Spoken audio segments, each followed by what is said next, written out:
തകർത്ത് അഭിനയിച്ചിട്ടുണ്ടല്ലോ. ഇതേപോലെ തന്നെയാണോ? ഓരോ വൈബാണോ?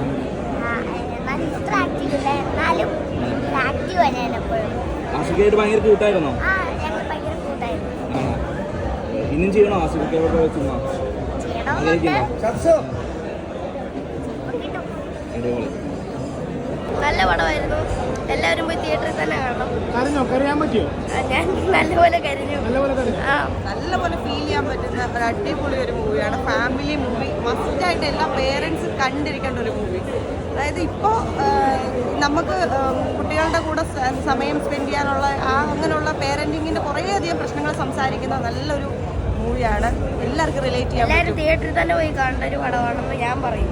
ഞാൻ നല്ലപോലെ കരഞ്ഞു. നല്ലൊരു തമർ മാജിക്, അടിപൊളി.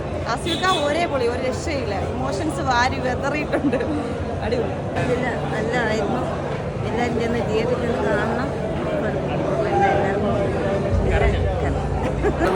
എനിക്ക് ഒരുപാട് കാര്യങ്ങൾ അതിൽ നിന്ന് ഉൾക്കൊള്ളാനും പഠിക്കാനും പറ്റിയായിരുന്നു. സർക്കിട്ട് പടം അതൊരു ഫാമിലിക്ക് കാണാൻ പറ്റുന്നൊരു പടം. റിപ്പീറ്റ് വാല്യൂ ഉണ്ടോ എന്ന് വെച്ചാൽ എനിക്ക് തോന്നല്ല. എന്തായാലും ഒരു തവണ എന്തായാലും ഫാമിലിക്കൊക്കെ ധൈര്യമായിട്ട് കയറാവുന്ന ഒരു പടമാണ് സർക്കിട്ട്. പിന്നെ ആസിഫലിയുടെ പെർഫോമൻസ്, അതുപോലെ തന്നെ ദീപ് പറമ്പോളിൻ്റെ പെർഫോമൻസ് ഒക്കെ കിട്ടുന്നത് തന്നെ. പിന്നെ ഒരു കൊച്ചുണ്ട്. ഒരു 3 പേര് നല്ല രസമായിട്ട് ചെയ്തിട്ടുണ്ട്. എന്തായാലും ഒരു വൺ ഡേ മറ്റു പോകും. കൊച്ചു ചിത്രം കേട്ടോ. നമ്മൾ ആസിഫലിയുടെ ഒരു ആസിഫലിയാണ് മുഴുവൻ പോകുന്നത്. നമ്മുടെ താര സമീൻ പറ ഹിന്ദി പടമില്ലേ, അതിൻ്റെ ഒരു ചുവട് പിടിച്ച് ഒരു കഥ. മെൻ്റൽ ഡിസ്റ്റേബിളായിട്ട് കൊച്ചും അവിടെ തൊഴിലില്ലാത്ത ഒരാളുമായിട്ടുള്ള കഥയാണ്. നന്നായിട്ട് ആസിഫലി ചെയ്തിട്ടുണ്ട്. ആസിഫലിയാണ് ഫുൾ ടൈം ആദ്യത്തെ അവസാനം വരെ ആസിഫലി കൊണ്ട് പടം പോകുന്നത്. കൂടുതൽ നന്നായിട്ട് ചെയ്തിട്ടുണ്ട്. നല്ലൊരു കൊച്ചു ചിത്രമുണ്ട്. മോശമൊന്നും പറയാനില്ല. വാച്ചബിൾ മൂവി തന്നെയാണ്. കുഴപ്പമില്ല, നല്ലൊരു പടം, നല്ലൊരു feel good movie. Thank you. നല്ലൊരു ഫീൽ ടച്ചാണ്. ഫീൽ ഗുഡ്, അടിപൊളിയാണ്. ആസിഫലി നമ്മൾ സ്ക്രീനിൽ അതേ ഇമോഷണൽ ആകുമ്പോൾ അല്ലെങ്കിൽ കഴിയുമ്പോൾ നമ്മൾ അതിന് കൂടെ ചേരുക എന്നുള്ള രീതിയിലുള്ള ഒരു അഭിനയമാണ് ആസിഫലിയുടെ. അത് ഈ സിനിമയിൽ ഉടനീളമുണ്ട്.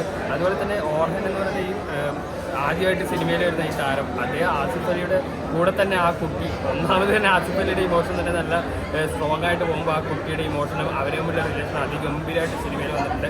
എടുത്തു പറയേണ്ടത് ഇത് ഗോവിന്ദ് വസന്ത് ചെയ്തൊരു ബാക്ക്ഗ്രൗണ്ട് സ്കോറാണ്. അതായത് ഈ ഇമോഷനെ എങ്ങനെയാണ് ഇമോഷനെ ആൾക്കാരിലേക്ക് എത്തിക്കേണ്ടത് എന്നുള്ള രീതിയിൽ അതിഗംഭീരമായിട്ട് ഗോവിന്ദ് വസന്ത് അതിൻ്റെ സ്കോർ കൂടെ ചെയ്തിട്ടുണ്ട്. പിന്നെ ഇത് കംപ്ലീറ്റ്ലി നമ്മുടെ കേരളത്തിൽ വിട്ടിട്ട് ഒരു ഗൾഫിൽ നടക്കുന്ന ഒരു കഥ, അവിടെ തന്നെ ഷൂട്ട് ചെയ്ത കഥ ഭയങ്കര ഓതൻറ്റിക് ആയിട്ട് സ്ക്രീനിൽ വന്നിട്ടുണ്ട്. ആ സിറ്റുവേഷൻ നമുക്ക് മനസ്സിലാവുന്ന രീതിയിൽ. പിന്നെ നമ്മൾ സെൻറ്റിമെൻറ്റ്സ് ഫീൽ ചെയ്യിപ്പിക്കാൻ വേണ്ടിയിട്ട് ഓവറായിട്ട് അങ്ങനെ ഇമോഷൻ കുത്തിയിറച്ചല്ല. സ്വാഭാവികമായിട്ട് അവർ വരുന്ന സിറ്റുവേഷനും അത് 2-3 ദിവസത്തിനുള്ളിൽ നടക്കുന്ന ഒരു കഥ വളരെ രസകരം എന്ന് പറയാൻ പറ്റില്ല. വളരെ ഇമോഷണലി ടച്ചിങ് ആയിട്ട് സിനിമയിൽ വന്നിട്ടുണ്ട്. അപ്പോൾ ആസിഫലി ഇങ്ങനെ വ്യത്യസ്തമായ കഥാപാത്രങ്ങൾ, അതായത് അഭിനയ പ്രാധാന്യമുള്ള കഥാപാത്രങ്ങൾ സെലക്ട് ചെയ്യുന്ന ആസിഫലി ഇപ്പോൾ അടുത്ത കാലത്തായിട്ട് വളരെ മുന്നിലാണ്.